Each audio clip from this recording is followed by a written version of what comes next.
అగ్నిని ఆర్పాలంటే సమిధలు వేయడం ఆపి నీళ్లు పోయాలి, అప్పుడే ఆరిపోతుంది. ఇక్కడ కూడా వివేకము వైరాగ్యము అనే నీటితో కామాగ్నిని ఆర్పాలి, కాని అనుభవిస్తే కామం చల్లారుతుంది అనేది ఒట్టి మాట. జ్ఞానినా నిత్య వైరినా అని ఎందుకు అన్నారంటే, జ్ఞానులకు ముముక్షువులకు మోక్షమార్గంలో ఉండేవారికి అది ప్రబల శత్రువు, నిరంతర శత్రువు. అందుకే జ్ఞానులకు శత్రువు అని వాడాడు పరమాత్మ. అటువంటి జ్ఞానులనే బుట్టలో వేయగల కామము సామాన్య మానవులను బుట్టలో వేయదని నమ్మకం ఏముంటుంది? కాబట్టి కామము సామాన్యులకు ముందు మిత్రుడుగా పరిచయం అయి తరువాత శత్రువుగా మారుతుంది. జ్ఞానులకు మొట్టమొదటి నుండి శత్రువు. పాము ఇంట్లోకి దూరింది, అది ఎక్కడ ఉండేది తెలిస్తే కదా దానిని కొట్టడానికి. ఈ కామము ఎక్కడుండేది తెలిస్తే దానిని నిర్మూలించవచ్చు.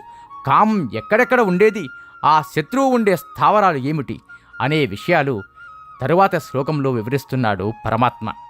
ఇంద్రియాణి మనోబుద్ధిరస్యాధిష్టానం చ్యతే ఏత్వైరి మోహాత్యేష జ్ఞానమావృత్య దేహినం. ఈ కామము అంటే చూచినది, విన్నది, తాకినది, రుచి చూసిన ప్రతీదీ కావాలి అనే తత్వము. మానవుని దేహములో ఉన్న ఇంద్రియములను, మనస్సును, బుద్ధిని ఆశ్రయించుకొని ఉంటుంది. మానవులో ఉన్న మనోబుద్ధి ఇంద్రియాలు తనలో చెలరేగిన కామాలను అన్నిటినీ తీర్చడానికి శతత ప్రయత్నం చేస్తుంటాయి. అప్పుడు లోపల ఉన్న ఆత్మజ్ఞానము కప్పబడిపోతుంది. అప్పుడు మానవుడు తీవ్రమైన మోహంలో పడిపోతాడు.